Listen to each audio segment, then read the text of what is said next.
বিগত 4 বছর কোনো যোগাযোগ নেই। আমি বড় কিছু করে এটা আমি দোয়া করি, কিন্তু আমার তার কাছে কোনো অভিযোগ নেই। বাবা হিসেবে চাওয়া পাওয়ার কিছু নেই আমার। সাম্প্রতিক সময়ে বাংলাদেশের ক্রিকেট অঙ্গনে এক আবেগঘন এবং বিতর্কিত বিষয় নিয়ে আলোচনা চলছে। একজন জাতীয় দলের ক্রিকেটার যিনি দেশের জন্য খেলেন, তার বাবা দারিদ্রতার মধ্য দিয়ে দিন কাটাচ্ছেন।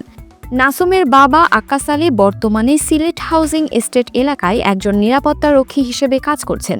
তিনি প্রতি মাসে মাত্র ৮,০০০ টাকা মজুরি পান, যা দিয়ে তার জীবন ধারণ করা কঠিন।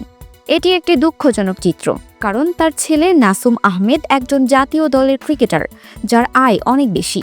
এই ঘটনাটি সমাজের শ্রেণী বৈষম্য এবং সম্পর্কের জটিলতাকে তুলে ধরে। একটি চাঞ্চল্যকর তথ্য উঠে এসেছে।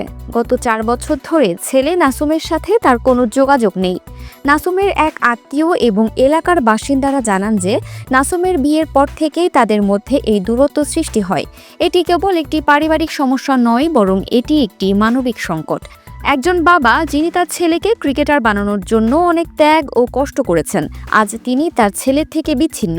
নাসুমের পরিবার এবং এলাকার মানুষ জানান যে নাসুমকে ক্রিকেটার বানানোর পেছনে তার বাবা আক্কাস আলীর অনেক ত্যাগ ও কষ্ট ছিল।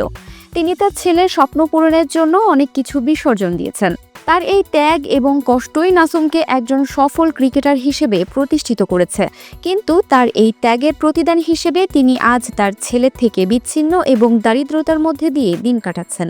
অন্যদিকে নাসুমের দাবি হলো তিনি প্রতি মাসেই তার বাবার কাছে পর্যাপ্ত টাকা পাঠিয়ে তার দায়িত্ব পালন করছেন, কিন্তু এই দাবির সত্যতা নিয়ে প্রশ্ন উঠেছে, কারণ তার বাবার জীবনের বাস্তব চিত্র সম্পূর্ণ ভিন্ন।